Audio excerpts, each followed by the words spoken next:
எதிர்பார்க்கிற ஒன்று பிரதர், நீங்க எத்தனை வரங்கள் வாங்கி வச்சிருக்கீங்க பெருசா இல்ல பிரதர். நீங்க எவ்வளவு கேசட் வெளியிட்டு இருக்கீங்கன்றதெல்லாம் முக்கியம் இல்ல. எத்தனை நாடுகளுக்கு போய் ஊழியம் பண்றீங்கன்னு முக்கியம் இல்ல. எவ்வளவு சபைகளை கட்டுறீங்கன்னு முக்கியம் அல்ல. ஆண்டவர் விரும்புகிற ஒரே ஒரு காரியம், உங்களிடத்துல அவர் எதிர்பார்க்கிற காரியம், நம்மிடத்துல கனி காணப்பட வேண்டும். அல்லேலூயா. என்ன காணப்பட வேண்டும்? கனி உள்ளவர்களாய் இருக்க வேண்டும். இந்த 8 சுபாவம் வந்தா உங்களிடத்துல நிச்சயமாய் கனி இருக்கும். அவனிடத்துல கனி இல்லாமல் போகாது என்று வசனம் சொல்லுகிறது. இந்த கனி உள்ளவர்களாய் நாம் இருக்க வேண்டும். மாத்திரமல்ல, 9வது வசனம் சொல்லுகிறது, தான் சுத்திக்க அப்படி இவைகளை இல்லாதவன் எவனோ அவன் முன் செய்த பாவங்களை சுத்திகரிக்கப்பட்டதை மறந்து கல் சொருகி போன குருடனாய். அப்படி இல்லைன்னு சொன்னா, ஒருவேளை இந்த கனி இல்லாத வாழ்க்கை இருக்கும் என்று சொன்னா நம்ம குருடர்களாய் இருக்கிறோம் என்று பேதுரு சொல்றார். எழுதுறது யார் தெரியுங்களா? பரிசுத்த பேதுரு. யாருங்க? பரிசுத்த பேதுரு. மறுதலித்த பரிசுத்த பேதுரு இப்ப கண்கள் திறக்கப்பட்டவனாய் நமக்கு முன்பாக நமக்கு அறிவுரை சொல்லிக் கொண்டிருக்கிறார். நாம் ஏற்றுக்கொள்வோம். இவைகளை செய்தால் நீங்கள் ஒரு நாளும் இடறி விடுவதில்லை என்று 10வது வசனத்துல அந்த பகுதியை முடிக்கிறார். எதையெல்லாம் செய்யணும்? அப்ப ஆண்டவர் நம்மை பிரித்தெடுத்திருக்கிறார். எதற்காக? உன்னிடத்துல என்னிடத்துல ஒரு விசேஷித்த நன்மை உண்டா என்று எதிர்பார்க்க அவர் பிரித்தெடுக்கிறார். நீங்க கவனிக்கும் பொழுது ஆண்டவராகிய இயேசு கிறிஸ்து ஊழியம் செய்த நாட்களிலே மார்க் எழுதின சுவிசேஷ புத்தகம் 11வது அதிகாரத்துல 11வது வசனத்துல நாம் வாசிக்கும் பொழுது, அப்பொழுது எருசலேமுக்கு வந்து தேவாலயத்தில் பிரவேசித்து எல்லாவற்றையும் சுற்றி பார்த்து, இல்ல 14வது வசனம் வாசிங்க. அப்பொழுது இயேசு அதை பார்த்து, இது முதல் ஒரு காலம் ஒருவனும் உன்னிடத்தில் கனியை புசியாது இருக்க கடவன் என்றார். அதுக்கு முன்னால ஆண்டவர் அந்த அத்தி மரத்தாண்ட வந்து சொன்ன, அப்பொழுது இலைகள் உள்ள ஒரு அத்தி மரத்தை அவர் பார்த்தார். கவனிங்க, நல்லா கவனிங்க. அந்த பகுதி நம்ம எல்லாருக்கும் தெரிஞ்ச பகுதி தான். எடுத்து கொஞ்சம் டிஸ்ப்ளே பண்ணுங்க.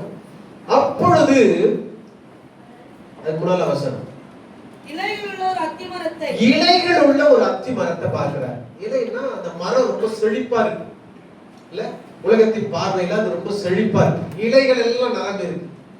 இயேசு கிறிஸ்து வருகிறார். வந்து அந்த மரத்தை போகிறார். எதற்காக? தனக்கு பசி ஆற்ற முடியாது.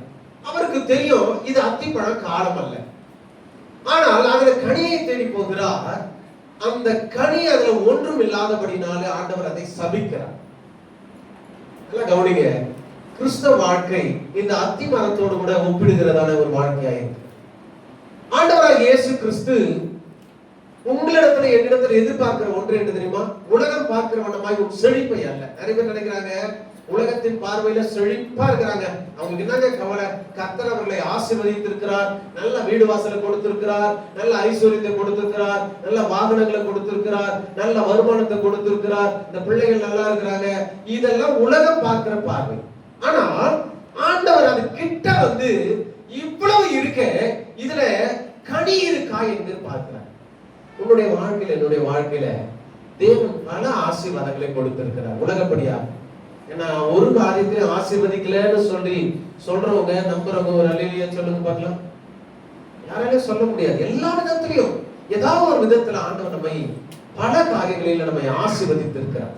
உலகத்தின் பார்வையில உனக்கு என்னப்பா கவலை இல்லையா, நீ நல்லதானே இருக்கிற அப்படின்னு சொல்ற அளவுக்கு கர்த்தர் வருமானத்திலேயும் ஆகாரத்திலேயும் குடும்பத்திலேயும் பிள்ளைகள் மத்தியிலேயும் பல ஆசீர்வாதங்களை கொடுத்திருக்கிறார். இது நல்லதுதான். இது ஒரு பக்கம் கிறிஸ்துவத்துல ஆண்டவருடைய சமூகத்தை நீங்க வருகிறதுனால கர்த்தர் கொடுக்கிற ஆசீர்வாதம். ஆனால் இயேசு கிறிஸ்து இந்த வெளிப்படையான ஆசீர்வாதத்தை பார்க்க உன்னிடத்துல வருவதில்லை. உன்னிடத்துல அவர் எதிர்பார்க்கிற உண்டு. இவ்வளவு ஆசீர்வாதம் உனக்கு கொடுத்திருக்கிறேன், அதுல எனக்கு தேவையான ஒன்றை நான் எதிர்பார்த்து வருகிறேன். அது உன்னிடத்துல காணப்படுகிற கனி. எப்பொழுதும் கனி நிறைந்த ஒரு வாழ்க்கையை தேவ மக்கள் நீங்கள் காண்பிக்கிறவர்களாய் இருக்க வேண்டும். அது காலமோ இருக்கும். நீங்க சில சீசன்ல தான் சில பழங்கள் விளையும். இப்ப மாம்பழம் ஒரு சீசன்ல தானே விளையும். ஆனா இப்போ மாம்பழம் கிடைக்குது தெரியுங்களா?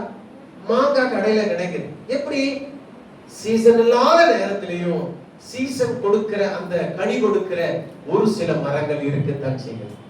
இன்னைக்கு நீங்க வெளியரங்கமா கர்த்தர் என்ன ஆசீர்வதிச்சா நான் சர்ச்சுக்கு வரேன் பிரதர், எனக்கு வீடு கட்டி கொடுத்தா சர்ச்சுக்கு வரேன், எனக்கு கல்யாணம் ஆனா சர்ச்சுக்கு வரேன், எனக்கு குழந்தை பிறந்தா சர்ச்சுக்கு வரேன் இப்படின்னு சொல்றாங்க பாத்தீங்களா?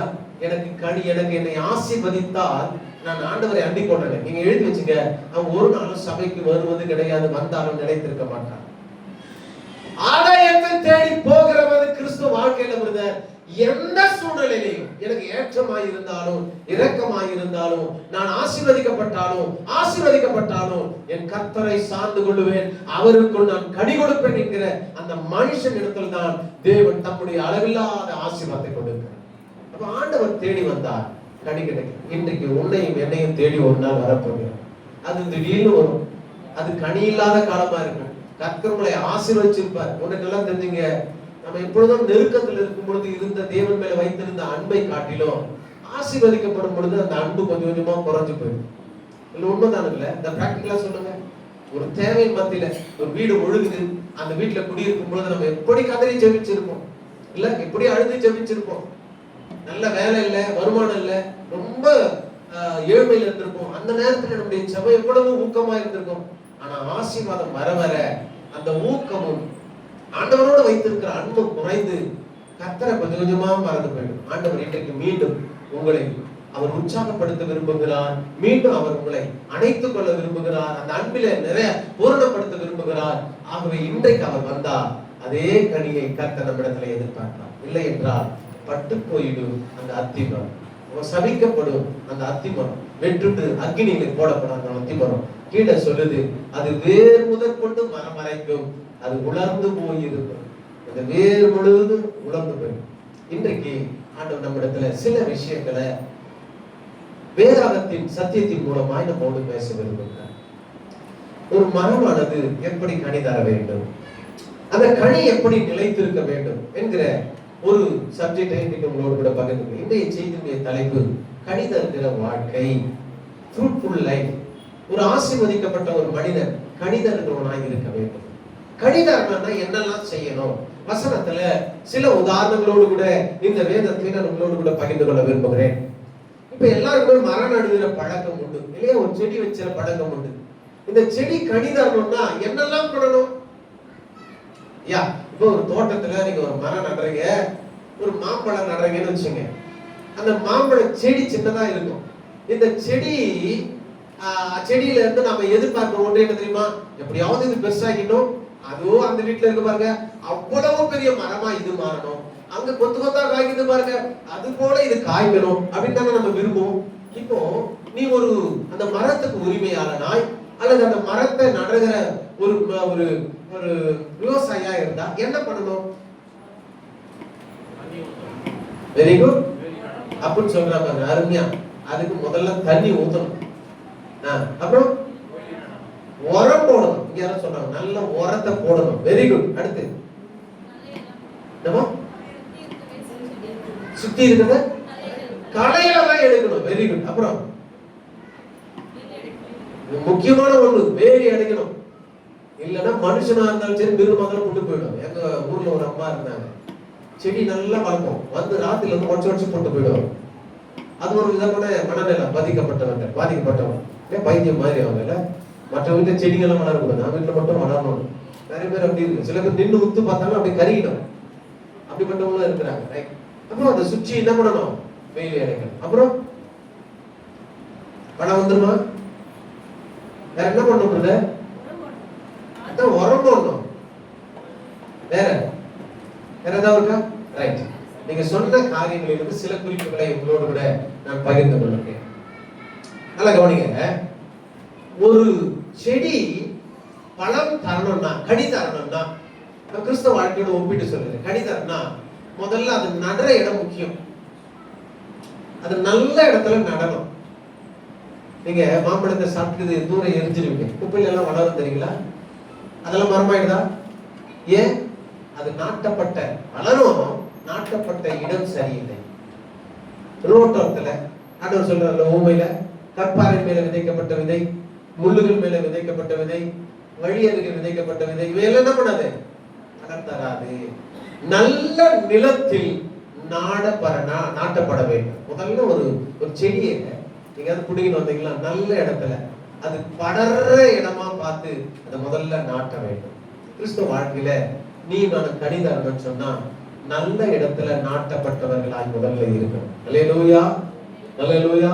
அது உங்கள் ஐக்கியமா இருக்கட்டும், அது உங்கள் சபையா இருக்கட்டும், அது உங்கள் போதகராக இருக்கட்டும், அது நல்ல இடத்துல நாட்டப்பட்டவர்களாய் இருக்க வேண்டும். சங்கீதம் 1:3 சொல்லுகிறது, அவன் நீர்க்கால்களின் ஓரமாய் நடப்பட்டு தன் காலத்தில் தன் கனியை தந்து இலையுதிராதிருக்கிற மரத்தை போல இருப்பான். முதல்ல தெரிந்து கொள்ளணும், இந்த இடத்துல நட்டா இந்த செடி வளருமா என்கிற முதல்ல ஞானம் நமக்குள்ள வேண்டும். நான் இங்க போனா ஆசீர்வதிக்கப்படுவேனா, நான் இங்க போனா ஆவிக்குள்ள வளருவேனா, நான் இங்க போனா வேத வசனத்தின் ஆழத்தை நான் ருசிப்பேனா, இங்க போனா நான் ஜெபத்துல நான் தரித்திருப்பேனா, இங்க போனா ஐக்கியம் இருக்கிறதா?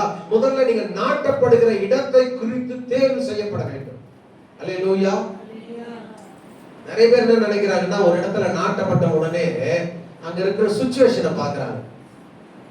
எப்பவுமே நெகட்டிவ் தாட்ஸ் நிறைய பேர் இருக்கும். போன வாரம் நம்ம அந்த செய்தி தான் வாசிச்சோம் இல்லையா, திருமறையில் நேர்மறை நெகட்டிவா, அந்த ஊழியக்காரன் சரியில்லை, அந்த விசுவாசி சரியில்லை, அந்த ஐக்கியம் சரியில்லை, அந்த மக்கள் பாடுறது சரியில்லை. ஐயா, நீ சரியா முதல்ல பாத்துக்கணும். ஒரு சபையில அப்படிதான் ஒரு அம்மா வந்தாங்க, வந்து 2 வாரம் இருந்துட்டு 3ஆவது வாரம் சொன்னாங்க ஊழியக்கார பார்த்து, ஐயா உங்க சபை சரியில்லை, நான் சபை விட்டு போயிடுறேன். ஏன்னா அவன் சரியில்லை, இவன் சரியில்லை, அவன் சரியில்லை. உடனே அவர் சொன்னாரு, அம்மா இங்க வாங்க, ஒரு டம்ளர் தண்ணியை கொடுத்து நீங்க எனக்கு ஒரு சின்ன உதவி பண்ணுங்க, இந்த சர்ச்சை அப்படியே ஒரு ரவுண்டு வாங்க, இந்த தண்ணியில ஒரு சொட்டை சிந்திடக்கூடாது, நீங்க வாங்கன்னு சொன்னாங்க. இந்த அம்மா நேரம் அந்த தண்ணி எடுத்துட்டு அப்படியே பத்திரமா பார்த்துனே வராங்க, எங்கேயாவது சிந்திர போகுது அப்படின்னு எடுத்து பாஸ்டர் கையில கொடுத்தாங்க. ஐயா ஒரு சொட்டு கூட சிந்தனை. ஏன்? என் நடை, என் பார்வை, என் சிந்தை இந்த தண்ணீர் மேலே இருக்கு. அவர் சொன்னாரு, உன் நடை, உன் பார்வை, உன் சிந்தை கர்த்தர் மேலே இருந்தா நீ மற்றதை பார்க்கவே மாட்டேன். நம்ம எப்பொழுதும் தேவனை தேடுகிறவர்களா இருக்கோம். மற்றவர்களை குறித்து நீ கணக்கு போடுவதற்கு நீ உன்னை ஆடிட்டரை அனுப்பல, பிரதர் ஆடியன்ஸா அனுப்பல, கர்த்தரோடு கூட நீ ஐக்கியமாவதற்காக ஆண்டவர் அனுப்பி இருக்கிறார் இல்லையா? கர்த்தர் கற்றுக் கொடுக்கிறத கற்றுக் கொடுக்கணும். நீ நீர்க்கால்களில் தேவ சமூகத்தில் நாட்டப்பட்டவர்களாய் இருக்கணும். ஒரு விசுவாசி வளர்ந்து கணிதம்னா அவன் இருக்கிற இடம் ரொம்ப ரொம்ப முக்கியம். எனக்கு சிச்சுவேஷன் சரியில்லை, என் சூழ்நிலை சரியில்லை, அதெல்லாம் சொல்லி கொண்டு இருக்காதீங்க. கர்த்தர் எந்த இடத்திலேயும் உங்களை வல்லமையை எடுத்து பயன்படுத்த முடியும். சிறைச்சாலையின் மத்தியில பவுலையும் சீலாவை கர்த்தர் அவர் அந்த சிறைச்சாலையை அசைக்க முடியும் என்று சொன்னார். சிறைச்சாலையுடைய கதவை திறந்து பேதுருவை கொண்டு வர முடியும் என்று சொன்னார். கப்பல் விழுந்து போன கப்பலிலும் துண்டுகளை பிடித்து அவர்கள் கரையேற பவுலுக்கு கர்த்தர் உதவி செய்ய முடியும் என்று சொன்னார். சூழ்நிலைகளை பார்த்து நீ மற்றதை எடை போடாதே. உன் சூழ்நிலையை கர்த்தர் மாற்றி உன்னை ஆசீர்வதித்து கடிதருகிற வாழ்க்கையை வாழ்க்க முடியும். அல்லேலூயா. எங்கு நாட்டப்பட வேண்டும்? சங்கீதம் 92:3-12 சொல்லுகிறது. வாசிங்க பார்க்கலாம். சங்கீதம் 92:12 நீதிமான் பனையை போல செழித்து லீபனோனில் உள்ள கேதுருவை போல வளரும். ரெண்டுமே கஷ்டமான ஒரு வளர்ச்சி தெரியுங்களா? பனையை போல வனாந்தரத்துல செழிக்கும். வனாந்தரத்துல பனை என்கிற வார்த்தை நமக்கு, ஆனா அது ஆக்சுவலா அது ஈச்ச மரம். இது எழுதுகிற எல்லா சூழ்நிலையும் பாத்தீங்கன்னா எருசலேமை சுற்றி பாலஸ்தீனத்தை சுற்றி எழுதப்பட்ட ஒரு நம்முடைய வேதமே அப்படிதான். அப்படி என்று சொன்னா அந்த உஷ்ண காலத்துல தண்ணீரான சூழ்நிலையில வெப்பமான காற்றடிக்கிற இடத்துல மணலான ஒரு பகுதியில ஒரு மரம் கனியை கொடுக்க முடியும் என்று சொன்னார். நல்ல கவனிங்க பிரியமானவர்களே. நீ சூழ்நிலையை பார்த்து ஏன் பிரதர் கேட்டா என் சூழ்நிலை சரியில்லைன்னு சொல்லாதீங்க. சூழ்நிலை சரியில்லாத இடத்துல பனை செழிக்கும். சூழ்நிலை சரியில்லாத இடத்துல கேதுரு வளரும். அப்படின்னா என்ன? கேதுரு மிக கடுமையான பனிகள் மழையில இருக்கிற இடங்களில் மற்ற எந்த மரம் நட்டாலும் அது அழுகி போயிடும். இந்த கேதுரு உயர வளர்ந்து கொண்டே போகுமா? தேவ பிள்ளையை நீ விட உஷ்ண காலத்திலே பனையை போடவும் குளிர்காலத்திலே கேதுருவை போடவும் உறுதியாய் வளர வேண்டும் என்று ஆண்டவர் விரும்புகிறார். அல்லேலூயா. 13ஆம் வசனத்தை வாசிப்போம். கர்த்தருடைய ஆலயத்தில் நாட்டப்பட்டவர்கள் என்னுடைய தேவனுடைய பர்வதத்தில் செழித்திருப்பார்கள். ஆமென். நீங்க கர்த்தருடைய ஆலயத்திலே நாட்டப்பட்டவர்களாய் இருக்க வேண்டும். நீங்கள் எங்கு நாட்டப்பட்டிருக்கிறீர்கள் என்கிற அந்த முதல்ல அந்த தெளிவை நாம் அறிந்து கொள்ளுகிறவர்களாய் இருக்க வேண்டும். நல்ல சத்தியம் உள்ள சபையை கண்டுபிடிக்கணும். நல்ல நல்ல சத்தியத்தில் நிலைத்திருக்கிற சபையை கண்டுபிடிக்க வேண்டும். நல்ல விசுவாசிகளை கண்டுபிடிக்க வேண்டும். நம்ம ஏற்படுத்திக் கொள்ள வேண்டும். நீ எப்படி இருக்க வேண்டும் என்று விரும்புகிறாயோ அப்படி நீ இருக்கணும். மற்றவங்க எப்படி இருக்கிற வேண்டும் என்று நினைக்கிறோமோ அப்படி நாம மாறணும். முதல்ல சபையில் ஐக்கியம் இல்லையா, ஐக்கியம் உள்ளவர்களாய் காட்டி. சபையில் அன்பு இல்லையா, அன்புள்ளவர்களாய் நீ காட்டி. ஒருவருக்கு ஒரு அன்பில நீங்கள் முந்திக் கொள்ள வேண்டும். ஒருவருக்கு ஒரு தாழ்மையில நாம் முந்திக் கொள்ள வேண்டும். ஒருவருக்கு ஒரு கீழ்ப்படுதல முந்திக் கொள்ள வேண்டும். சில பிள்ளைகள்லாம் பாத்தீங்கன்னு சொன்னா சின்ன வயசுல ரொம்ப அன்பா இருக்கிறாங்க. கொஞ்சம் வளர வளர அவங்க அந்த படிப்பு ஞானமா வந்துட்டா பெரியவர்களை மதிப்பதே கிடையாது. நான் பல சபைகளும் சொல்லுகிறேன். அது ஒருவேளை நம்முடைய சபையில கூட அப்படிப்பட்ட தேவையில்லை கிளைகள் வளரும் என்று சொன்ன அந்த நறுக்கி போடணும். பெரியவர்களுக்கும் மூத்தோர்களுக்கும் சபையில மூத்த விசுவாசிகளுக்கும் எப்பொழுதும் நாம் கனத்தை கொடுக்கிறவர்களாக இருக்க வேண்டும். ஹல்லேலூயா.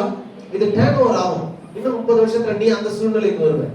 அப்ப உனக்கு கீழே இருக்க பிள்ளைகள் உங்களை கனப்படுத்த வேண்டும். அந்த அன்பை வெளிப்படுத்துவர்களாக இருக்க வேண்டும். தாழ்மையை வெளிப்படுத்துவர்களாக இருக்க வேண்டும். அப்படின்னா என்ன அர்த்தம்னா, நம்ம வெளிப்படையாய், நான் நிறைய நேரங்களில் சொல்றது உண்டு, முதிர்ந்த பல விசுவாசிகள், மூத்த விசுவாசிகள் என்று சொல்லப்படுகிற அநேக வருஷங்கள் இருக்கிறவங்க பாத்தீங்கன்னா பல சபைகளை ரொம்ப சின்ன சின்ன வேலையெல்லாம் செய்வாங்க. நீங்க செய்றீங்க இல்லைன்னு சொல்லல. அந்த வேலைகளை பார்க்கும் பொழுது இவ்வளவு பெரிய மனிதர்கள் இப்படி ஏன் வேலை செய்யறாங்கன்னா, கர்த்தருக்கு முன்பாக நான் ஒன்றுபடுகிறேன். அல்லேலூயா. அந்த தாழ்மை நமக்குள்ள இருக்க வேண்டும். அல்லேலூயா. அப்போ எப்பொழுதுமே இந்த இப்படிப்பட்ட ஒரு நல்ல ஆரோக்கியமான சபைகளை தேடுகிற ஒரு அனுபவம் நமக்குள்ள வேண்டும். பாத்தீங்களா, வேதத்துல லூக்கா எழுதின சுவிசேஷ புத்தகம் 2ஆம் அதிகாரத்துல 37ஆம் வசனத்துல வாசிக்கிறோம். 84 வயதுள்ள அன்னாள் என்கிற ஒரு பெண்மணி சபை விட்டு விலகாமல் எப்பொழுதும் சபையில காத்திருந்தார். 18 வருஷம் கூனியா இருந்தவள், சுகம் கிடைக்கல, சபையில காத்திருந்தார். ஒரு நாள் வந்தது, அவள் நிமிர செய்து, அவள் யாருக்காக காத்திருந்தாலோ, எப்ப சுகம் கிடைக்கும் காத்திருந்தாலோ, அதை காட்ட ஒரு அற்புதம், தன்னை உண்டாக்கின தேவனை முதல் முறையாய் நிமிர்ந்து பார்க்கிறார். என்ன ஆச்சரியமான விஷயம். அன்புக்குரிய தேவ பிள்ளையே, நீங்க காத்திருங்க. சூழ்நிலையை பார்த்து நம்ம எப்பொழுதுமே என்ன பண்ணக்கூடாது, மற்றவங்களை கணக்கு போடும்போதோ நம்ம விலகி போகிறதோ ஓடி போகிறதோ இருக்கக்கூடாது. இந்த உலகத்துல பரிபூர்ணமான சபை ஒன்றுமே இல்லை. நல்லா கவனிங்க. எல்லாம் கரெக்டா இருக்கணும் பிரதர் அப்படின்னா நேரா செத்து பரலோகம் தான் போகணும். அங்கதான் ஒரே ஒரு சபை இருக்கு, பூர்ணமான சபை. அல்லேலூயா. அங்கதான் முழுமையான ஒரு ஊழியக்காரர் இருக்கார், பிதாவாகிய தேவன். அங்கதான் ஒரு பெரிய சுவிசேஷகர் இயேசு கிறிஸ்து. அங்கதான் ஹோலி ஸ்பிரிட் இருக்கார் இல்லையா, அங்கதான் போகணும். இல்லாவிட்டால் எல்லா சபைகளிலும் எல்லா திருச்சபைகளிலும் சில குறைவுகள் இருக்கத்தான் செய்யும். என்னை நாட்டு இருக்கிற இடத்துல நான் கணிதருவனாய் இருக்க வேண்டும். ஆமென். நான் இன்னொரு இடத்துல அங்க நட்டு தான் நல்லா இருந்திருப்பேன், இங்க நட்டு தான் நல்லா இருந்திருப்பேன், அங்க இருந்தா பெரிய பிரசங்கியா இருப்பேன், இங்க இருந்தா பெரிய உலக பிரசித்தி பெற்ற தலைவராக இருந்திருப்பேன், அங்க இருந்தா இல்ல பிரதர், நீ நாட்டப்பட்ட இடம் சரியான இடமே. அல்லேலூயா. அங்குதான் நீ ஆண்டவருக்கு என்று கணிதருகிற வாழ்க்கை வாழும். சரி, ஒரு மரம் கணிதர வேண்டும் என்றால் முதல்ல அது நாட்டப்பட வேண்டும், நல்ல இடத்துல நாட்டப்பட வேண்டும். இரண்டாவது காரியம் எபேசியர் 3ஆம் அதிகாரம் 17ஆம் வசனம் சொல்லுகிறது. வாசிக்கலாம். எபேசியர் 3ஆம் அதிகாரம். இருக்கவும், விசுவாசத்தினாலே கிறிஸ்து உங்களில் வாசமாய் இருக்கவும், நீங்கள் அன்பிலே வேரூன்றி நிலை பெற்றவர்களாய் இருக்க வேண்டும். எப்படி இருக்கணுமா? இரண்டாவது காரியம், நீங்க நாட்டப்பட்ட இடம் சரிதான் பிரதர். இரண்டாவது நாம செய்ய வேண்டிய காரியம் வேரூன்றுகிறவர்களாய் இருக்க வேண்டும். அல்லேலூயா. இந்த வேர் எப்படி இருக்கணும்னு சொன்னா, ஒன்று ஆழமாய் போகணும், அது உறுதித்தன்மை கொடுக்கும். அகலமாய் போகணும். இந்த வேர் ஆழமாகவும் அகலமாகவும் இறங்க இறங்க உள்ள இருக்கிறதான அந்த ஆழத்தின் அந்த ருசியை உறிஞ்சி குடிச்சு இந்த மரம் வேகமாய் மலரும். அல்லேலூயா.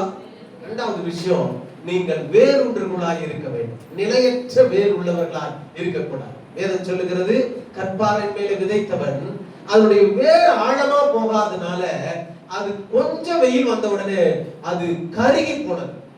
அன்பு தேவ பிள்ளையே, நானும் சபைக்கு வரேன். எப்போ? கிறிஸ்மஸோட கிறிஸ்மஸ், நியூ இயரோட நியூ இயர், குட் ஃப்ரைடேயோட குட் ஃப்ரைடே, ஈஸ்டரோட ஈஸ்டர். இது அல்ல பிரதர். ஒவ்வொரு நாளும் தேவனுடைய சாரத்தை உறிஞ்சுகிற வேரூன்றவர்களாய் இருக்க வேண்டும். அப்படி என்று சொன்னால் ஒவ்வொரு வாரமும், ஒவ்வொரு நாளும், ஒவ்வொரு கூடுகையிலும் தேவனுடைய ஆழமான சத்தியத்தை உறிஞ்சுகிறவர்களாய் இருக்க வேண்டும். இந்த வேருடைய வேலை என்ன? வேருடைய வேலை என்ன பிரதர்? தண்ணிய உறிஞ்சி அதை தன்னுடைய கிளைகளுக்கு, இலைகளுக்கு, காம்புகளுக்கு, மொட்டுகளுக்கு, அது பூக்களுக்கு, பழங்களுக்கு அப்படியே பகிர்ந்து கொடுக்கிறவன். இப்ப உங்கள் விசுவாசம் ஆழமா இறங்க இறங்கதான் உங்களில் இருக்கிறதான அந்த விசுவாசம் உங்களுக்குள்ளே நிறைந்து உங்கள் மூலமா இலைகளுக்கு பலன் கனிதருகிற ஒரு வாழ்க்கை. வேரூட்டுகிற இரண்டாவது கட்டம். நீ எந்த இடத்துல நாட்டப்பட்டாயோ அந்த இடத்துல உன்னுடைய வேர் ஆழமாய் செதறு. அல்லேலூயா. வசனம் சொல்லுகிறது, கொலோசியர் புத்தகம் 2ஆம் அதிகாரம் 6வது வசனத்தை வேகமா வாசிங்க. ஆகையால் நீங்கள் கர்த்தராகிய கிறிஸ்து இயேசுவை ஏற்றுக்கொண்டபடியே அவருக்குள் வேர் கொண்டவர்களாய் இருக்க வேண்டும். அல்லேலூயா. யாருக்குள்ள? நீங்க இயேசு கிறிஸ்துவைக்குள்ள வேர் கொண்டவர்களாய். அப்படின்னா அவருடைய சாரத்தை உறிஞ்சி எடுக்கிறவர்களாய், அவருடைய அன்பை உறிஞ்சி எடுக்கிறவர்களாய், அவருடைய கேரக்டர் உறிஞ்சி எடுக்கிறவர்களாய், அவருடைய கிருபை, அவருடைய ஆசீர்வாதத்தை, அவருடைய சுபாவத்தை உறிஞ்சி எடுக்கிறவர்களாய் நம்முடைய மரம் எப்பொழுதும் வேரை இயேசுக்குள்ள செலுத்த வேண்டும். எரேமியா தீர்க்கதரிசன புத்தகம் 12ஆம் அதிகாரம் 2வது வசனம் சொல்லுகிறது. எரேமியா chapter 2. நீர் அவர்களை நாட்டி வேர் பற்றி தேறி போனார்கள், கனியை கொடுக்கிறார்கள். அல்லேலூயா. நம்ம அவருக்குள்ள நாட்டப்பட்டா நம்ம என்ன பண்ணுவோமா? தேறுகிறவர்களாய், வேர் பற்றி தேறுகிறவர்களாய் இருக்க வேண்டும். அல்லேலூயா. இப்போ சில மரங்கள் இருக்கு பாருங்க, நீங்க யாரை பற்றி இருக்கிறீர்களோ அந்த சுபாவம் உங்களுக்குள்ள வரும். சொல்றது புரியுதுங்களா? சில பேர் பாத்தீங்கன்னா, சில பேர் பிரசங்கிங் பண்ணும் பொழுது, நம்ம ஊழியத்தின் ஆரம்பத்துல வரும் பொழுது பாஸ்டர் பால் பிஜிஎஸ் தினகரன் மாதிரி பேசணும்னு சொல்லிட்டு அப்படியே சில பிராக்டிஸ் எல்லாம் பண்ணுவோம். மோகன் சி லாசரஸ் மாதிரி பேசணும், பெர்மான்ஸ் மாதிரி பாடணும். ஒரு இடத்துல ஒருத்தர் கேட்டார், ஆண்டவரே பெர்மான்ஸ் மாதிரி நான் பாட்டு பண்ணா எப்படி இருக்கும், டிஜிஎஸ் மாதிரி பிரசங்கம் பண்ணா எப்படி இருக்கும், மோகன் சி மாதிரி நான் ஜெபம் பண்ணா எப்படி இருக்கும். ஆண்டவர் சொன்னாரா, எனக்கு ஒரு டிஜிஎஸ் போதும், ஒரு மோகன் சி போதும், ஒரு பெர்மான்ஸ் போதும், எனக்கு நீ வேணும். கர்த்தர் உங்களிடத்துல தனித்தன்மையை எதிர்பார்க்கிறார்.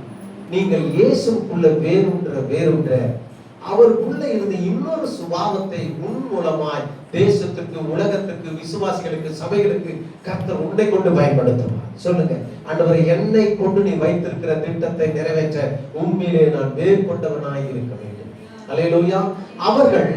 அவர்களை நீர் நாட்டினீர், வேர் பற்றி தேறி போனார்கள், கனியும் கொடுக்கிறார். நீங்க கனி கொடுத்தவர்களாய் மாறணும்னு சொன்னா உங்களுடைய வேர் இயேசு கிறிஸ்துவின் மேலே நீங்கள் படருகிறவர்களாய் இருக்க வேண்டும். கொலோசியர் 2ஆம் அதிகாரம் 6வது வசனம் சொல்லுகிறது, வாசிக்கும். ஆகையால் நீங்கள் கர்த்தராகிய கிறிஸ்து இயேசுவை ஏற்றுக்கொண்டபடியே அவருக்குள்ள வேர் கொண்டவர்களாய், அவர் மேல் கட்டப்பட்டவர்களாய், அவருக்குள் நடக்கிறவர்களாய் இருக்க வேண்டும். ஒரு அருமையா பவுல் எழுதுறார் பாருங்க. நீங்க வேர் கொண்டா போதாது பாருங்க, அவர் மேல நீங்க கட்டப்பட்டவர்களாய் இருக்கணும். உங்க வேர் அவருக்குள்ள செலுத்தி உங்களுடைய வெளிப்பிரகாரம் அவரை வெளிப்படுத்துகிறதாக இருக்க வேண்டும். அவரை வெளிப்படுத்தி அதுக்குள்ள நீ ஸ்ட்ராங்கா இருக்கணும்னு சொல்லப்படுது. அது ஆழத்தை எவ்வளவு முடியுமோ அவ்வளவு ஆழத்தை அதான் சபை கற்றுக் கொடுக்கிறது. இங்க சில பேர் நல்ல வேதம் வாசிக்கிறாங்க, வேத அறிவு நிறைய பேருக்கு நிறைய இருக்கிறதா என்னால பார்க்க முடியும். காரணம் என்ன? சபையில போதிக்கிறாரு, ஐயா சொல்றாரு, இவங்க நேரம் போய் வீட்டுல தூங்குறது கிடையாது. நீங்க கேட்டு பாத்தீங்கன்னா தெரியும், நான் வேதத்தை எப்பொழுதும் வாசிக்கிறேன் பிரதர். அப்ப ஸ்பீடா எடுக்கிறாங்க. அது எப்படி? By practice. எப்படி நல்லா ஆழமா ஜெபம் பண்றாங்க? By practice. எப்படி உபவாசத்துல காத்திருக்கிறாங்க? பிராக்டிஸ். எப்படி பிரசங்கம் பண்றாங்க? அது அனுபவம்.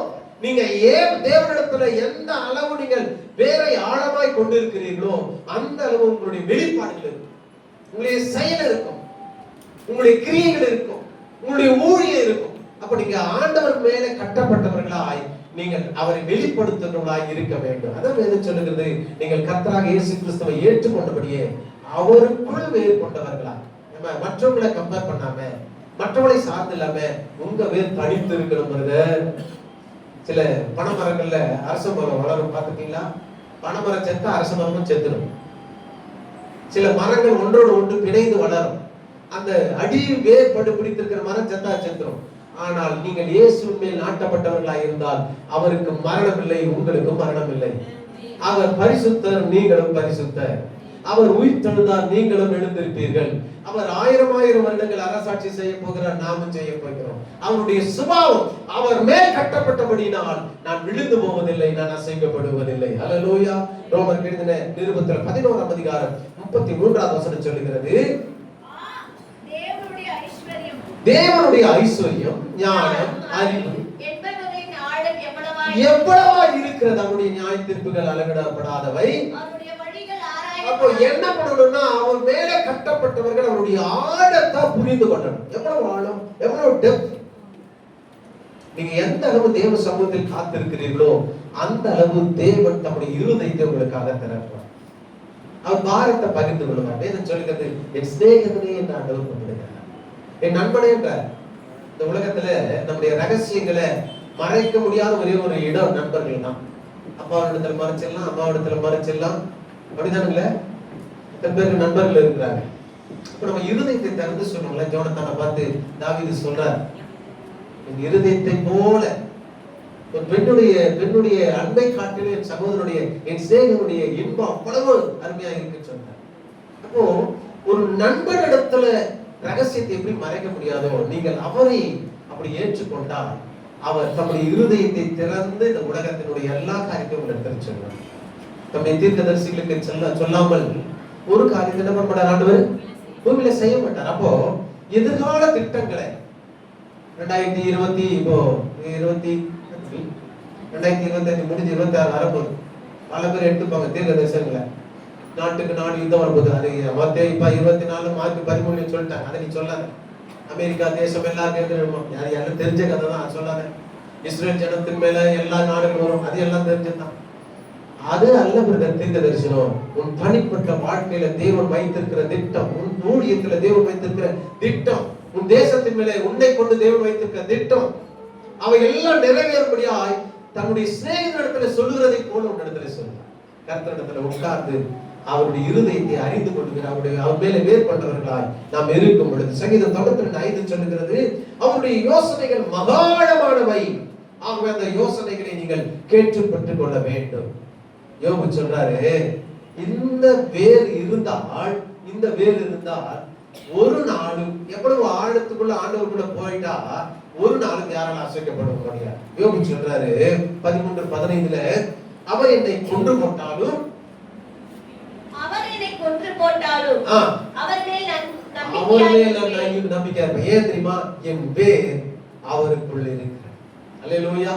இந்த மரம் செழித்து கனி தரணும்னா உங்களுடைய வேர் கிறிஸ்துவுக்குள் ஆழமாய் இறங்க வேண்டும். ஒன்று நான் முதல்ல சொன்னேன், நீங்கள் சரியான இடத்துல நாட்டப்பட வேண்டும். அப்புறம் இரண்டாவது, நீங்கள் கிறிஸ்துவுக்குள் வேரூன்றினவர்களாய் இருக்க வேண்டும். யார் என்ன சொன்னாலும் அதை வேதத்தோடு ஒப்பிட்டு பார்க்கிறவர்களாய் இருக்க. இயேசு என்ன சொன்னார் அதை கேட்கணும் இல்லையா? உலகம் தோற்று போனவன் நிறைய சொல்லுவான், பிசாசு பொய்யனும் பொய்க்கு பிதாவாய் இருக்கிறான், அவன் நிறைய சொல்லுவான். அதை விட்டுருங்க. நீங்கள் இயேசு என்ன சொன்னார், வேதம் என்ன சொல்லுகிறது, வசனம் என்ன சொல்லுகிறது, பரிசுத்தவான்கள் என்ன சொல்றாங்க, தீர்க்கதரிசிகள் என்ன சொல்லியிருக்காங்க, ஒன்றுக்கும் அவர்கள் மாறுபட சொல்ல கர்த்தர் சொன்னால் அதை செய்வார். அப்போ ஆண்டவரை நாம் பற்றி கொண்டிருக்கும் பொழுது நம்ம விசுவாசம் பெறுகிறோம். நாம் யார் மேல வேர் கொண்டிருக்கிறோம். மூன்றாவது காரியம், ஒரு மரம் கனி கொடுக்க வேண்டும் என்று சொன்னால் மூன்றாவது சகோதரிகள் சொன்னாங்க, அது சுத்திகரிக்கப்பட வேண்டும், அது பாதுகாக்கப்பட வேண்டும், அது பராமரிக்கப்பட வேண்டும். அல்லேலூயா.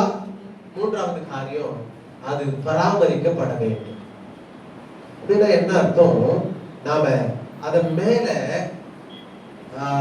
அதற்கு உரியதான காரியத்தை நம்ம கொடுக்கணும். மேல இருந்து நம்ம ஃபீட் பண்ணணும், அதுக்கு பாதுகாப்பு. லூக்கா 13ஆம் அதிகாரத்துல படிக்கணும். ஏசாயாவுடைய புத்தகம் 5ஆம் அதிகாரம் 2-3 வசனங்களை வாசிக்க பார்க்கலாம். ஏசாயா chapter 5 verse 2-3. அவர் அதை வேலியடைத்து அதில் உள்ள கற்களை பொறுக்கி அதில் நற்குண திராட்சை செடிகளை நட்டு அதில் நடுவில் ஒரு கோபுரத்தை உண்டாக்கி ஆலை உண்டு பண்ணி காத்திருந்தார். அதுவும் சரி. மூன்றாம் வசனம்,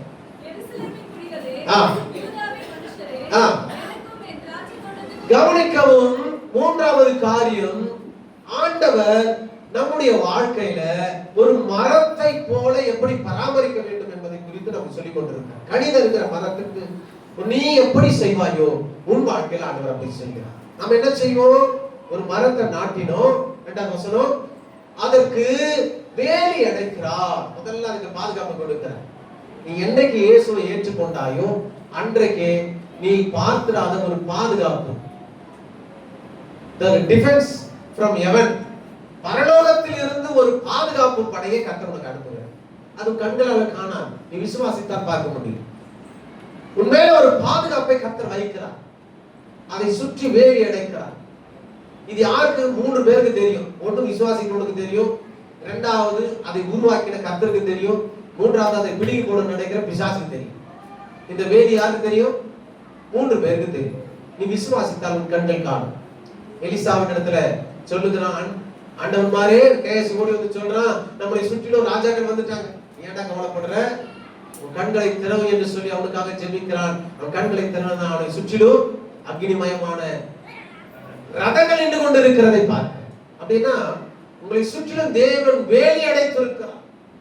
பரலோகத்துல ஏறி பிசாசு கேட்கிறான், இந்த யோபுன்னு ஒரு மனுஷன் இருக்கிறானே, 1:9, அவன் வீட்டை சுற்றிலும் நீ வேலி அடைத்து பாதுகாக்கலையோ? அப்ப நம்மை சுற்றிலும் தேவன் ஒரு வேலி அடைத்திருக்கிறார். எந்த துஷ்ட மிருகமும் உங்களை தொடாதபடி, எந்த ஆபத்தும் தொடராதபடி. ஆனா நாம தான் அந்த வேலியை அகற்றிட்டு வெளியே வந்து பயணம் பார்க்கிறோம். கர்த்தர் நமக்குள்ள ஒரு வேலி அடைச்சிருக்கார் பிரதர், இல்லையா? ஆண்டவர் சொன்னாரு, தோட்டத்துல பாதுகாப்பா இருப்பா, எல்லாத்தையும் சாப்பிடு, ஆனா அதை சாப்பிடாத, இதைதான் சாப்பிடணும்னு தோணும். எதை செய்யாதான்னு நினைக்கிறீங்களோ சொல்றீங்களோ பிள்ளைங்களை, அதை தான் செய்யணும்னு தோணும். வேணும்னா நீங்க வச்சு பாருங்க, ஃப்ரிட்ஜில் ஒரு எம்டி வெசல வச்சு உள்ள வச்சு ஏதாவது வச்சு, நான் ஆபீஸ் போயிட்டு வரேன், நான் வேலைக்கு போயிட்டு வரேன், இது அது வரல, இந்த ஃப்ரிட்ஜை நீ தொடாத, அதுல இருக்க அந்த பாத்திரத்தை தொடாத அப்படின்னு சொல்லிட்டு போங்க. முதல்ல அதை தான் செய்யணும்னு சொல்லி அந்த பிள்ளைங்க விரும்புவாங்க. அப்படிதானே? விரும்புவாங்க. ரெஸ்ட்ரிக்டட், அதை தான் தொட்டு பார்க்கணும்னு விரும்புவாங்க. அன்பு தேவ பிள்ளையே, ஆனால் ஆண்டவர் நமக்குன்ற ஒரு வேலியை, ஒரு பென்சிங்க அடிச்சிருக்கார். அதனால ஒருவனும் அதுக்குள்ள வர முடியாது. நீ விளக்கினால் ஒழிய ஒருவனும் அதுக்குள்ள வர முடியாது. இரண்டாவது, வேலி அடைக்கிறது மாத்திரமல்ல, அதுல இருக்கிற தேவையற்ற கற்களை அவர் பொறுக்கி எறிந்திருக்கிறார். ஏன்னா அது உங்கள் வேலை பாதிக்கும், அது உங்க வளர்ச்சியை பாதிக்கும், அது உங்களை நெருக்கும். அதனால அந்த கற்களை பொறுக்குகிறார். உன்னிடத்துல காணப்படுகிற, உனக்கு விரோதமாய் காணப்படுகிற எல்லா காரியங்களையும் ஆண்டவர் பொறுக்கி எடுக்கிறார். அதுல நற்புல திராட்சைகளை கட்டி, அது நடுவுல ஒரு கோபுரத்தை கட்டியிருக்க. எது தெரியுமா? அது ஆலையா இருக்கலாம், பாதுகாப்பின் பீடமாய் இருக்கலாம், மேடையா இருக்கலாம். அங்கிருந்து உன்னை கண்காணித்துக் கொண்டிருக்கிறார். நீ நல்ல கணிதரணும்னு சொன்னா நம் பாதுகாப்புக்குள்ள இருக்கணும், பத்திரமா இருக்கணும், அதை விட்டு வெளியே வரக்கூடாது. இப்போ ரொம்ப தொலைவில் ஆடுகளை மாடுகளை மேய்க்கிற இந்த மேய்ப்பர்கள் என்ன பண்ணுவாங்கன்னா, ஒரு ஒரு இது ஒண்ணு அடைப்பாங்க. அது என்ன சொல்லுவாங்க? ஆடுகள் எல்லாம் ஒரு இடத்துல வச்சு, மந்தைகளை வச்சு அதை சுற்றிலும் வேலி அடைப்பாங்க. அப்போ அந்த ஆடுகளுக்கு தெரியும், மேய்ப்பன் உள்ளே படுத்துட்டு இருப்பான். இந்த மேய்ப்பன் எங்க இருக்கிறானோ அங்க இருக்கிறவங்க பாதுகாப்பு. இல்ல அந்த அந்த தடையை பிரிச்சு கொண்டு கொஞ்சம் வெளியே போய் நைட்ல போய் மேலானா வெளியே ஓனாய் காத்திருக்கு, சிங்கம் காத்திருக்கு, காட்டு கழுதை காத்திருக்கு, காட்டு புலி காத்திருக்கு. அவை எல்லாம் இவை கொண்டு போடும். உலகத்துல ரொம்ப மென்மையான மிருகம் ஆட்டுக்குட்டி. புரியுதுங்களா? ஆண்டவர் அநேக இடங்கள்ல இந்த ஆட்டுக்குட்டியை குறித்ததான இந்த ஓமை நமக்கு சொல்லுங்க. ரொம்ப மென்மையான மிருகம், அதை பாதுகாப்பதற்கு ரொம்ப கஷ்டம், ஜாக்கிரதையா இருக்கணும். ஆடுகள் மேய்ப்பனுடைய சத்தத்துக்கு எப்பொழுதும் கீழ்ப்படிந்திருக்கும். பல ஓநாய்கள் சத்தத்தை எழுப்பிக் கொண்டே இருக்கும். அது ஆடு மாதிரியே கூட இருக்கும், தாயாடு மாதிரி கூட இருக்கும், அது உன்னை தடை கொடுக்கிற மாதிரி இருக்கும். அது போர்த்தி வருகிற ஓநாய் என்பதை மறந்துடக்கூடாது. உங்களை குறித்ததான பாரமும், உங்களை குறித்ததான கவலையும், உங்களை குறித்ததான அக்கறையும், கரிசனையும், சண்டை போட்டாலும் திட்டினாலும் நீங்க உதாசீனப்படுத்தினாலும் எனக்கு மட்டும் தான் உரிமை இருக்கும். என்ன உண்மையா சொல்ல முடியும். நீங்கள் ஏற்றுக்கொள்வீர்கள், ஏற்றுக்கொள்ளாமல் போங்க. நீங்கள் எப்படி இருந்தாலும் கர்த்தருக்குள்ள உறுதியாய் இருக்க வேண்டும் என்கிற அந்த பாரத்தோடு மேய்ப்பனாய் நான் இருக்கிறேன். ஒவ்வொரு ஊழியக்காரனும் அதனுடைய சபைக்கு அவன் தான் மேய்ப்பன். அந்நிய சத்தத்துக்கு எப்பொழுதும் செவிக்க சாய்க்கக்கூடாது. அது உங்களை பீறி போடுகிற பிசாசு என்பதை உணர்ந்து கொள்ளணும். அது உங்கள் கீழே தள்ளுகிற நயவஞ்சக ஆவி என்பதை மறந்து கொள்ளணும். புரியுதுங்களா? அப்ப அந்த பாதுகாப்பு என்கிற அந்த இதுக்குள்ளே நாம இருக்கணும். அப்பதான் நம்ம கணித இருக்கிறவர்களாய் இருக்க முடியும். வசனம் சொல்லுகிறது, தேவனுடைய பாதுகாப்புக்குள்ள அவருடைய ஆசீர்வாதத்துக்குள்ள, அவருடைய சபைக்குள்ள நாம் இருக்கும் பொழுது அவருடைய தேவைகளை அவர் சந்திக்கிறார். நெகேமியா 9ஆம் அதிகாரம் 21வது வசனம் சொல்லுகிறது, வாசிக்கலாம். நெகேமியா 9:21. வீதிகளில் இருக்கிற குழந்தைகளை 9:21 இல்லையா?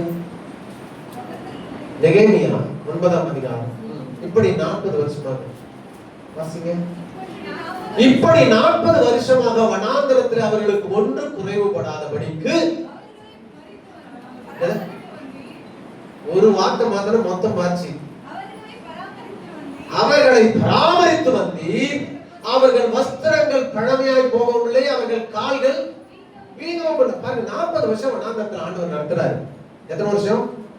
40 வருஷம் அவர்களை பராமரித்தார்.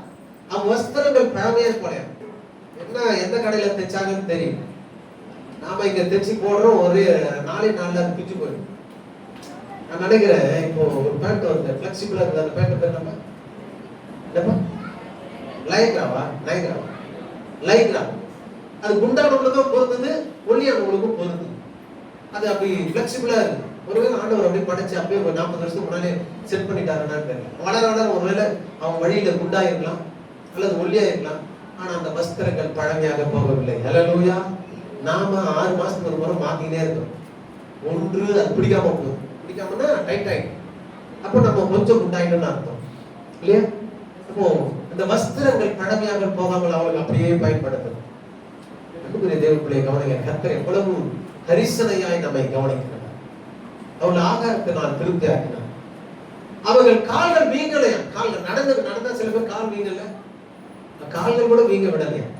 எவ்வளவு ஒரு அற்புதமான தேவன் நம்முடைய ஆண்டவர். அவர்களை பராமரித்தார். உங்களை என்னையும் அவர் பராமரிக்க உண்மையுள்ளவராக இருக்கிறார். ஆனா நடந்து என்ன தெரியுமா?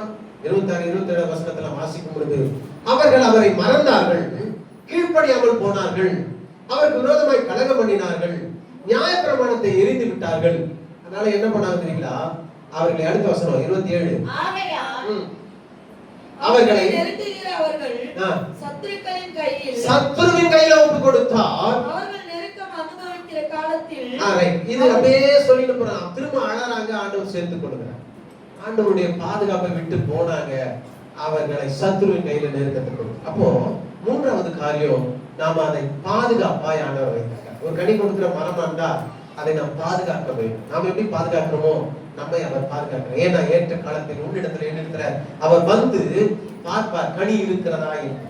கனி இல்லாத மரம் அவரால் சபிக்கப்படும் என்று வேதம் சொல்லுது. எரியுண்டு போடப்படும், வெட்டப்படும், அக்கினியில போடப்படும், நிறைய விஷயங்கள் சொல்லுது. அதனால ஜாக்கிரதை, கனி கொடுக்கிறவர்களா அவருடைய பாதுகாப்பிலே இருக்கும். 4வது காரியம் என்ன பண்ணணுமா? நல்ல இடத்துல நட்டாச்சு, அது வேரூட்டி போகுது. 3வது அதுக்கு பராமரிப்பு அல்லது பாதுகாப்பு தரும். இது இப்ப என்ன செய்யணும்னா, இதனுடைய வேலை அது ஓங்கி வளர்ந்து படர்கிறதா இருக்க வேண்டும். என்ன புத்தகம் 24ஆம் அதிகாரம் 5 நம் வசனங்களை வாசிக்கலாம். 24ஆம் அதிகாரம் நம்பர்ஸ். யாக்கோபே உன் கூடாரங்களும் இஸ்ரவேலே வாசஸ்தலங்களும் எவ்வளவு அழகானவை. இதை படிக்கும் பொழுது எனக்கு உள்ள அப்படியே சிலிர்க்குது பாருங்க. ஆண்டவர் பார்த்து நம்முடைய ஜனங்களை ஆசீர்வதித்து அப்படியே பெருக செய்து இருக்கிறார். அவர்கள் அப்படியே பரவி இருக்கிறார்கள். இதை பார்த்த உடனே மோசே சொல்றாரு, இஸ்ரவேலே ஜனங்கள் எவ்வளவு அழகாய் இருக்கிறது கூடாரங்கள். நீங்க ஒருவேளை நம்ம சில விஷயங்கள் எல்லாம் உருவாக்கி அதை படைச்சிட்டு நம்ம பார்த்தீங்களா, இதை நான் செஞ்சதுங்க எவ்வளவு அழகா இருக்கு பாத்தீங்களா, இது நான் படைத்தது எவ்வளவு அழகா இருக்கு, இது நான் பெற்றது எவ்வளவு அழகா இருக்கு பாத்தீங்களா. நம்ம ரசிக்கிறோம் இல்லையா? உண்டாக்கினதை ரசிக்கிறோம். இப்போ கணவருக்கு ரொம்ப பசியில வருவாரு, சாப்பாடு போட்டு மனைவி பார்க்க கொஞ்ச நேரம் அப்படி உத்து பார்ப்போம். எதுக்கு தெரியுமா? அவங்க வாயில இருந்து ஒரு வார்த்தை, நெல் வார்த்தை வர வேண்டும், நல்லா ருசியா இருக்குமா. எவ்வளவு நேரம் பிரயாசம்? கிட்டத்தட்ட 1/2 மணி நேரம் 1 மணி நேரம் சமைக்கிறதுல இருந்து அந்த குழம்பு கூட்டி அதுல உப்பு பார்த்து, மிளகாய் பார்த்து, காரம் பார்த்து அதை எடுத்துட்டு வந்து வச்சு அவர் சாப்பிடும்போது உச்சு பார்ப்பாங்க. இந்த சாப்பிட்ட புருஷனுடைய சர்டிபிகேட் எப்படி இருக்கு, ரியாக்ஷன் எப்படி இருக்கு. சில பேர் எவ்வளவுதான் கொடுமையா இருந்தாலும் அப்படியே அட்ஜஸ்ட் பண்ணி நல்லா இருக்குன்னு சிரிப்பாங்க. சில பேர் பெருந்தன்மை படைத்தார்கள், என்னை போல வச்சுல சிலர் என்ன பண்ணுவாங்கன்னா நல்லா இருந்தா கூட தூக்கி போடுவாங்க. இது என்ன குழம்பு, உங்க அம்மா இப்படிதான் கத்து கொடுத்தாங்களா? உப்பு இல்ல, சூடு இல்ல, சொரணை இல்ல. இவன் கேட்டா எனக்கு நன்றி இல்லைன்னு அர்த்தம். ஏன்னா 1 மணி நேரம் நின்று பாருங்க சமையல் அறையில. நம்ம எப்பொழுதுமே யாருமே எந்த ஒரு காரியத்துக்காகவும் டக்குன்னு நம்ம அவங்களுக்கு முடிவு சொல்லிடாது. அதுக்கு பின்னால இருக்கிற வழிகளை பாருங்க, அதுக்கு பின்னால இருக்கிற அவங்களுடைய கஷ்டத்தை பாருங்க. கஷ்டத்துக்காவது அட்லீஸ்ட் நம்ம என்ன பண்ணோம், ஒரு என்கரேஜ், நல்லா இருக்குமா, பரவாயில்ல. ஆனா நேற்று வச்சதை விட இன்னைக்கு கொஞ்சம் சுமார் தான், அப்படிதான் கொஞ்சம் கொஞ்சம் அப்படி பிக்கப் ஆகி போகும். ஒரு நாள் ஒரு பூர்ணமாகும் போது நாம் மரணம் அடைஞ்சிடும். சமையல் பூர்ணமாகும் பொழுது நாம இருக்கணுங்க முதல்ல, ரைட். சில பேர் சொல்லுவாங்க எப்ப வச்சாலும் நல்லா இருக்குங்க. சில பேர் பாத்தீங்கன்னா எங்க போனாலும் என்னதாங்க சமைக்கிறது கூப்பிடுறாங்க. அப்படின்னா என்ன அர்த்தம்னா, எங்க வீட்டுல இருக்கிறத விட உங்களுக்கு பரவாயில்லமா அப்படின்ற மாதிரி அர்த்தம், ரைட். இப்போ நம்ம படைத்ததை நம்ம பார்க்கிற நாம அதை ரசிக்கணும். பாருங்க, பிள்ளைகளுக்கு தன்னுடைய கஷ்டத்தை விட தன்னுடைய பலனை விட ஒரு காரியத்தை வாங்கி கொடுப்பாங்க தெரியுங்களா? சைக்கிள்.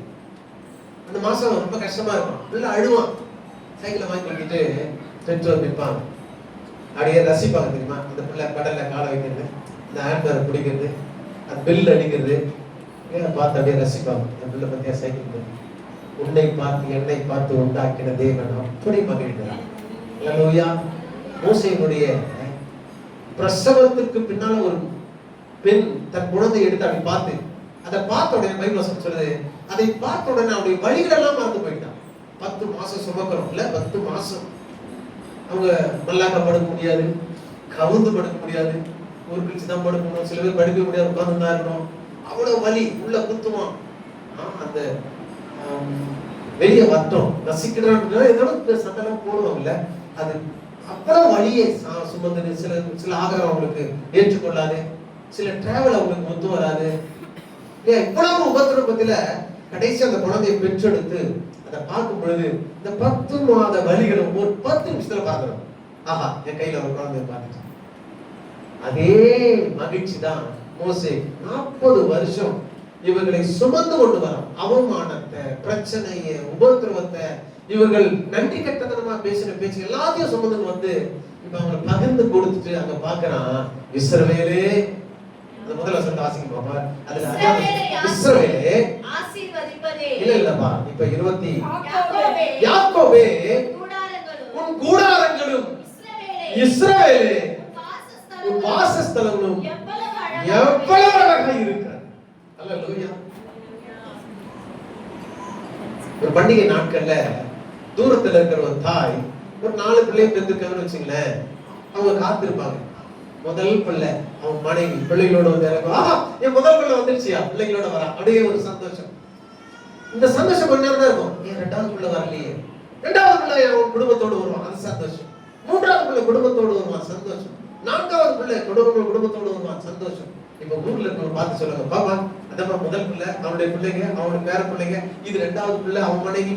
இன்ட்ரோடியூஸ் பண்ணும்போதுதான் தாயுடைய முகத்துல, தகப்பனுடைய முகத்துல எவ்வளவு சந்தோஷம் இருக்குமோ அதே சந்தோஷம் மோசே கொண்டாடுது. இஸ்ரவேலே உன் வாசஸ்தலங்கள் எவ்வளவு அழகா. 40 வருஷம் தனியாளா வந்தான், இன்னைக்கு கல்யாணம் ஆகி பேரம்பேத்தி எடுத்து, அவன் பேரம்பேத்தி எடுத்து அப்படியே பரவி இருக்கிறான். அந்த கொடி முடி உச்சியில நின்று அதை பார்க்கிறான், அவ்வளவு அழகாய் இருக்கிற. அடுத்த வசனம், அவைகள் பரவி போகிற ஆறுகளைப் போலவும் நதியோரத்தில் உள்ள தோட்டங்களைப் போலவும் கர்த்தர் நாட்டின சந்தன மரங்களைப் போலவும் கேதுரு மரங்களைப் போலவும் இருக்கிறது. மகிழ்ச்சி, ஒரு சந்தோஷம். என் கண்களுக்கு முன்னாக பிள்ளைகள் ஆசீர்வாதமாய் இருப்பதை பார்த்து சந்தோஷம். அப்படின்னா என்ன அர்த்தம்னா, ஒரு மரம் கனிதான்னா அது பரவுகிற பண்புக்குள்ள வர வேண்டும். அது பரவணும், அது கிளைகள் பரவணும். இப்போ ஒரு மரம் வளர்ந்து இவ்வளவு வளர்ந்து அந்த இலையெல்லாம் சுருங்கி அந்த அந்த மரம் அப்படியே நின்றுதா என்ன சொல்லுவாங்க, அது ஒண்ணுக்கு முதலாவது மரம்பா பூச்சரிச்சிச்சு, அது பட்டு போச்சு, அது வெட்டி. அந்தந்த காலத்துல அது வளர்ந்து அது கிளைகளை பரப்பி அதுல பூக்கள் வர வர அதுல கீழே வந்து உட்கார அதை வளர்ப்புடைய இருதயம் எப்படி மகிழுமோ உன்னை உண்டாக்கின கர்த்தர் உண்டத்தில் அதை எதிர்பார்க்கிறார். 4வது காரியம், உன்னை பராமரித்த தேவனுக்கு முன்பாக நீ வளர்ந்து பலன் தருகிறவனாய் நீங்கள் பரவி இருக்க வேண்டும். அல்லேலூயா. நம்முடைய கிளைகளை பரப்பி அது வளர வேண்டும். அதுல புதிய புதிய இலைகள் வளர வேண்டும். உன்னிடத்துல என்னிடத்துல வந்து ஆண்டவர் அதைத்தான் பார்க்க போகிறார். நீங்க எத்தனை வருஷம் விசுவாசிக்கிறத? 15 வருஷம், 20 வருஷம், 40 வருஷம். உன் கிளைகள் எங்க? இன்னும் வளரல பிரதர். உன்னால ரட்சிக்கப்பட்டவங்க இன்னும் கிடைக்கல பிரதர். யாருக்காவது ஊழியம் பண்ணீங்களா? இன்னும் இல்ல பிரதர். யாருக்காவது இயேசுவை பத்தி சொன்னீங்களா? இல்ல பிரதர். இது சூம்பின மரம், வெட்டு. உங்களை யாரும் தவறா சொல்லுங்க, அசனை என்ன சொல்லுதோ சொல்லுங்க. நீங்க ஒரு பகுதிக்கு போறீங்க, ஒரு சுற்றுலா தலத்துக்கு போறீங்க, ரொம்ப அழகா இருக்கு, நீங்க மட்டும் தனியா போயிட்டீங்க. உங்களுக்கு ஒரு ஆசை என்ன? அடுத்த முறை வரும்போது சொல்லுங்க, யாரு? என் கணவரை கூட்டிட்டு வரணும், என் பிள்ளைகளை கூட்டிட்டு வரணும். அல்லது ஒரு ஹோட்டல் போறீங்க, ரொம்ப சுவையா இருக்கு. ஏதோ ஒரு ஆபீஸ்ல ஒரு ஃபங்க்ஷன் வைக்கிறாங்க, ஜெயபிரியா ஒரு ஹோட்டல் எடுத்து போறாங்க, ஆரியா ஹோட்டலுக்கு வச்சுருக்காங்க, பெரிய ஹோட்டல். இப்போ ஹோட்டல் பேர் மாத்திட்டாங்க. நல்லா விதவிதமா பரிமாறுறாங்க, சாப்பிடுறீங்க. உங்களுக்குள்ள ஒரு உணர்வு வரும் தெரியுமா? என் கணவரையும் பிள்ளைகளையும் அடுத்த முறை கூட்டிட்டு வந்து இதே மாதிரி எல்லாத்தையும் பார்த்து சாப்பிட்டா எப்படி இருக்கும்? நீங்க சபைக்கு வரீங்க, நல்ல சத்தியத்தை கேட்கறீங்க, ஆராதிக்கிறீங்க, கையை ஆட்டிட்டு வரோம், கை ஆட்டிட்டே போறோம். உங்களுக்கு ஆத்துமாக்களை குறித்தோ அடுத்தவர்களை குறித்தோ அடுத்தவர்கள் சத்தியத்தை அறிந்து கொள்ள வேண்டும் என்கிற வாஞ்சம் இல்லாமல் இருந்தால் நாம் சுயநலவாதிகளாக இருக்கிறோம். அல்லேலூயா. பல்லேலூயா கம்மியாக பாருங்க. அல்லேலூயா. உணர்த்தப்பட்டவங்கள ஒரு அல்லேலூயா சொல்லுங்க. ஆண்டவருக்குள்ள நான் பரவ வேண்டும் என்று விரும்புகிறவங்கள ஒரு அல்லேலூயா சொல்லுங்க. சங்கீதம் 80வது சங்கீதத்துல கவனிங்க, இந்த சங்கீத பகுதி வாசிக்கும் பொழுது நிறைய பேர் பண்ணுகிற தப்பு. சங்கீதம் 34வது அதிகாரம், அங்க அதிகாரம் நம்ம போட்டிருக்கு, 24வது அதிகாரம் தான் போட்டிருக்கு. பைபிளா வாசிக்கணும், சரியா? 32வது சங்கீதம், 40வது சங்கீதம், 149வது சங்கீதம் என்று தான் சொல்லணும், சரியா? ரைட். 80வது சங்கீதம் 8வது வசனத்துல இருந்து வாசிக்கணும். நீர் எகிப்திலிருந்து ஒரு திராட்சை கொடியை கொண்டு வந்து ஜாதிகளுக்கு அதை நாட்டினீர், அதற்கு இடத்தை ஆயத்தப்படுத்தினீர். அது வேறொன்றி தேசமெங்கும் சொல்லுங்க, தேசமெங்கும் நம்ம ஜெபம் படரட்டும் பிரதர். உங்கள் ஊழியமும் உங்களுடைய நோக்கமும் உங்களுடைய திட்டமும் உங்களுடைய ஊழியத்தினுடைய எல்லையும் படர வேண்டும். அல்லேலூயா. ஒரு வீடு வாங்கின உடனே கொஞ்சம் நல்லா ஃபிளெக்சிபிளா இருக்கு, நல்லா வசதியா இருக்கு, ஆனா கொஞ்சம் இடம் தான் நல்லா இருக்கு, பக்கத்துல ஒரு இடம் கொடுக்குறாங்க, கொஞ்சம் விலை அதிகமானா கூட என்ன பண்ணிட்டோம், பிரயாசப்பட்டு வாங்கிட்டோம். ஏன்னா என் இடத்தின் எல்லைகள் கொஞ்சம் பெருக. யாபேஸ் சொல்றாரு, ஆண்டவரே நீ என்னை ஆசீர்வதித்து என் எல்லைகளை, நம்ம ஜெபிக்கிறோம்ல, வீட்டினுடைய எல்லை பெரிதாகணும் ஜெபிக்கிறோம், பிள்ளைகளுடைய எல்லை பெரிதாகணும் ஜெபிக்கிறோம், படிப்பு பெரிதாகணும் ஜெபிக்கிறோம், எதிர்காலம் பெரிதாகணும் ஜெபிக்கிறோம். நீங்க இன்னொரு ஜெபத்தை இதோடு சேர்த்துக் கொள்ளணும். கர்த்தருக்கு பிரியமான ஜெபம், ஆண்டவரே என் ஊழியத்தின் எல்லைகள் பெரிதாகும், என் விசுவாசிகளுடைய எண்ணிக்கையினுடைய எல்லைகள் பெரிதாகும். ஒரே இடத்துல சூழ்ந்து கொள்வதல்ல ஊழியம் இருந்தார், இது விசாலமாக. அப்போ ஆண்டவர் சொன்னாரு, ஒரு இடத்துல இருந்து பிடிங்கினாங்க, அதை நாட்டுன, அதை வேறொன்றி செய்தது, ஆனால் தேசம் எங்கும் படர்ந்தது. அல்லேலூயா. நீங்கள் படருகிறவர்களாக இருக்க வேண்டும். நீங்க போகிற இடத்துல எல்லாம் சொல்லணும், தேவனை குறித்து. வாய்ப்பு கிடைத்தாலும் கிடைக்காம சபைக்கு போறீங்க, சாட்சிக்கான நேரம் யாராவது சாட்சி சொல்றீங்கன்னா எல்லாரும் அவங்க சபையில இருக்க சொல்றேன், நீங்க போய் சொல்லணும், கர்த்தர் என்னை இந்த இடத்துல இருந்து கொண்டு வந்தார், இப்படி பயன்படுத்தின, உயர்த்தினார். ஒருவேளை அந்த இடத்துல விழுந்து போன ஒருவர் இருப்பாங்க, உன் நிலையில நீ எழுப்பப்பட்டு தேவனுக்கு நிற்கிறாய். அப்போ விழுந்து போனவர்கள் அவர்கள் தங்களை தேற்றி கொண்டு திடப்படுத்தி தேவனுக்குள்ள நிற்க ஆரம்பிப்பார்கள்.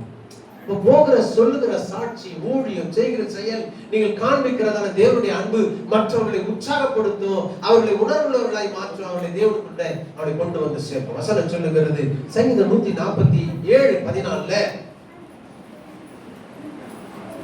147:14, எல்லைகளை சமாதானம் உள்ளவர்களாய் ஆக்கி ஆண்டவர் உங்கள் எல்லைகளை சமாதானமாய் வைப்பார். ஆமென். அல்லேலூயா. நீங்க படர படர உங்கள் எல்லைகளிலே தேவனுடைய சமாதானம் இருக்கும். சங்கீதம் 80 18 19 வாசிக்கும் பொழுது, எங்களை படர விட்டபடினாலே இனி நாங்கள் பின்வாங்க மாட்டோம் என்று அந்த எகிப்திய இஸ்ரவேல் ஜனங்கள் சொன்னார். நாம படர படர பின்வாங்காதபடி நம்முடைய எல்லைகளை கிளைகளை பரப்பி தேசத்துக்கு படர. ஒன்று, ஒரு மரம் கனி கொடுக்க வேண்டும் என்றால் அது நாட்டப்பட நல்ல இடத்துல நாட்டப்பட வேண்டும். இரண்டாவது, அது வேரூற்றும்படியான இடத்துல நாட்டப்பட்டு வேரூற்ற வேண்டும். மூன்றாவது, அதை பராமரித்து பாதுகாக்க வேண்டும். நான்காவது, அது மரத்துடைய வேலைக்கு படர வேண்டும். ஐந்தாவது, கடைசியாக ஒரு காரியத்தை சுருக்கமாக சொல்லி நிறைவு செய்யும். மத்திய எழுதின சுவிசேஷ புத்தகம் 12ஆம் அதிகாரம் 33வது வசனத்தை நான் வாசிக்கிறேன். மரம் நல்லதென்றால் கனியும் நல்லது என்று சொல்லுங்கள். மரம் கெட்டதென்றால் சொல்லுங்கள். லூக்கா 6:44 இதே போல ஒரு வார்த்தை அதுல சொல்லப்பட்டது. வாசிக்கலாம். லூக்கா 6:44. அந்தந்த மரம் அதன் கனியினால் அறியப்படும். முட்செடிகளில் அத்திப்பழங்களை பறிக்கிறதும் இல்லை. இப்போ கடைசியான பலன் கொடுக்கிற நேரத்துக்கு வந்துட்டோம். நாம சபை முடிக்கிற நேரத்துக்கு வந்துட்டோம். இப்போ கன்க்ளூஷன் என்ன? நல்ல இடத்துல தான் நாட்டப்பட்டோம். நல்ல ஆழமா சத்தியத்துல வேரூட்டி ஆண்டவருக்குள்ள இருக்கிறோம். ஆண்டவருடைய பாதுகாப்பு நம்ம மேல இருக்கிறது. கர்த்தர் நம்மை ஆசீர்வதிச்சா படர ஆரம்பிச்சிட்டோம். இப்போ கனி தருகிற ஒரு வாழ்க்கை நமக்குள்ள வர வேண்டும். என்ன கனி தரணும்? அதான் முக்கியம் இல்லையா? நல்ல இடத்துல நட்டப்பட்டிருக்கோம். நல்லா வேரூட்டிட்டு ஆழமா சத்தியத்துல அறிஞ்சிட்டோம். நல்லா ஜெபம் பண்ண ஆகி வந்துட்டு கர்த்தருக்குள்ள ஆழமா நம்ம வேரூட்டி இருக்கிறோம். அவர் நல்லா பாதுகாத்திருக்கிறார், பராமரிச்சிருக்கார், தண்ணி ஊத்தினார், வேலி அடைத்தார், எல்லாம் பண்ணாரு. நாமும் ஆசீர்வாதமா இருக்கிறோம்.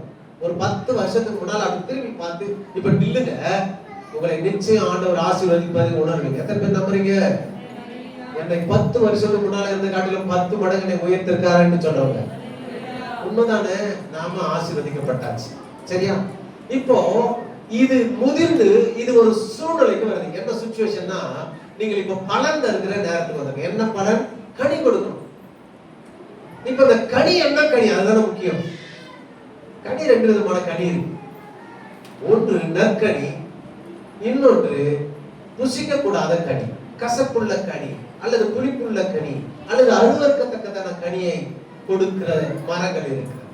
நாம என்ன மரம்னு நமக்கு தெரியும். நான் என்ன மரம்னு எனக்கு தெரியும். நீங்க என்ன மரம்னு உங்களுக்கு தெரியும் இல்லையா? நான் நல்ல கனியை கொடுக்கிறேனா? இப்ப ஆண்டவருடைய பார்வையில நாம எப்படி இருக்கிறோம்? கர்த்தர் வந்து நிக்கிறார் இல்லையா? மரத்தாண்ட வர அதை தொட்டு ஒன்று சாப்பிட்டு பாக்குறார். ஆண்டவர் என்ன சொன்னார்? அந்த முதல் வசனத்தை நான் வாசிச்சும் பொழுது, அந்தந்த கனிகள், அந்தந்த மரத்தினுடைய கனிகள் எப்படி எப்படி அந்த வசனம் சொல்லுங்க. இல்ல,